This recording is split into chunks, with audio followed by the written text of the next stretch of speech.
바지 사장을 내세워 이동통신 대리점을 개업한 후 이동통신 회사로부터 휴대전화기를 납품받아 불법 유통시키는 수법으로 수억 원을 편취한 실업주가 구속 기소됐습니다.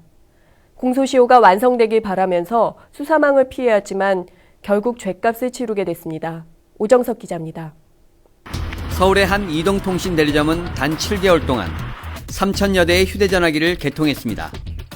가입자 유치가 힘든 상황 속에서 공휴일을 제외하고도 하루 평균 10대 넘게 판 셈입니다. 굉장히 많이 잘 되는 데죠. 많이 파는 거죠. 조건이 굉장히 좋아야지 한 10대 정도.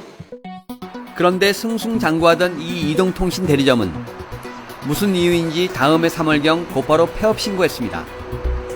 타인의 명의를 도용해 휴대전화 가입 신청서를 작성한 뒤 이동통신 회사로부터 개통 수수료를 받아 챙겨 달아난 것입니다. 더군다나 명의를 도용해 휴대전화를 개통하면서 이동통신 회사로부터 공급받은 새 휴대전화의 일련 번호를 구형 휴대전화의 일련 번호와 바꿔치기 한 뒤 이를 대포폰이나 사채업자 등에게 되팔아 수억 원의 부당이익을 챙겼습니다. 또한 정상적으로 대리점을 찾은 고객들에겐 공짜폰이라며 판매를 부추기고 실제로는 활부가 진행되도록 가입서류를 꾸며 개통 수수료를 챙겼습니다.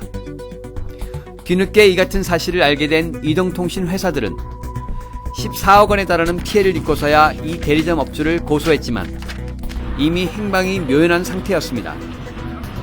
지난 8월경 대리점 업주 A씨가 붙잡혀 검찰에 송치됐습니다. 하지만 A씨는 누군가에게 조종된 이른바 바지 사장, 실업주는 따로 있었습니다. 실제 바지 사장의 경제적인 능력을 봤을 때 이런 대리점을 운영할 수 있는 것처럼 보이지도 않았으며 대리점의 계좌 내역을 분석해 봤더니 그 제2의 인물이 사용한 흔적, 예를 들면 바지 사장이 모르는 사람한테 그 돈이 이체됐다던가. 결국 공소시효가 완성되기만을 기다리던 실업주 B씨가 검찰의 보강수사로 검거됐습니다. 과거 사채 사무실에서 우연히 만난 A씨에게 월 100만 원의 보너스를 주겠다며 바지 사장으로 앉히고 이 같은 사기 행각을 벌인 것입니다.